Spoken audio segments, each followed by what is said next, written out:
So here's the thing, relationships are all about building. Anytime you're building something, there's going to be an obstacle that occurs that you have to choose whether you want to get over it or not, or I'll say overcome it.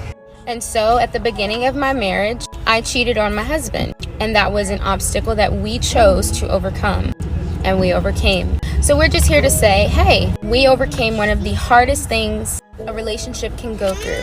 It's not impossible. Should you choose to work on it or not? If you don't want to overcome that, you should still forgive. Because even in your next relationship, there will be obstacles that you have to get over. And how can you overcome them if you don't know how to forgive the last? Anyway, God bless.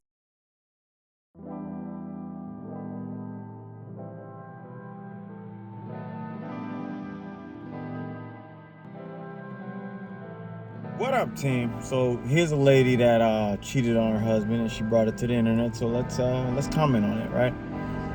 So I've never been married, just a disclaimer, so I'm not an expert on marriage and what it takes to keep a strong marriage together. But as an outside observer, the divorce rate is at 50%, and 80% of the time that's initiated by women. So as an outside observer, I gotta think, like, why are these women unhappy?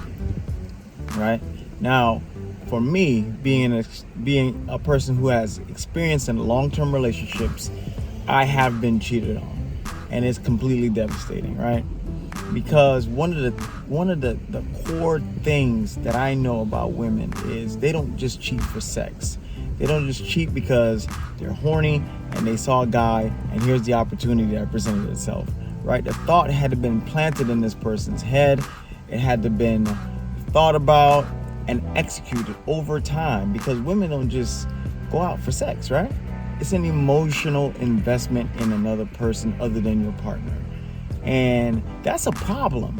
That's a problem for me, right? Because, it grows a seed of doubt, the trust gets broken, and I don't care how much you try to say, I will forgive this person and try to forget, the seed of doubt will always be planted in your mind.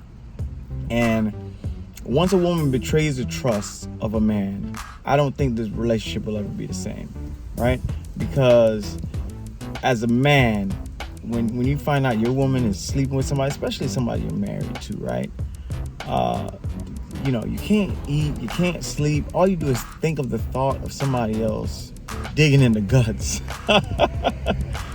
And, as immature as that sounds, that's how men feel. They feel betrayed because a man values loyalty. They value respect. And I think a lot of those core values are broken when a woman cheats, and men cheat too. But we're talking about this topic, right?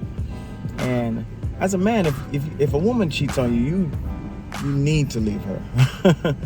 You need to leave her, especially somebody you're married to. You need to set standards. And a lot of times we excuse bad behavior and we forgive. And bad behavior continues because we're human. We're creatures of habit. And if you know one thing about habit, it most certainly will repeat itself. And, investing time and effort into somebody and, allowing yourself to be vulnerable to that person again is just setting yourself up for a bigger hurt. Especially if you have a family and you're trying to build a family and she's looking for other suitors. That means that whatever you are missing, she's seeing it in other people. So that means you're not complete. You're not a complete partner to her because she's seeking other traits in other men. So, hey, it's a risk you're willing to take. You're willing to take it. But, in my opinion, the guy should get up out of there because infidelity is not a good thing. But anyways, love to hear your thoughts. Leave it down in the comments. Hit a like on your way out. See you guys on the next one. Peace.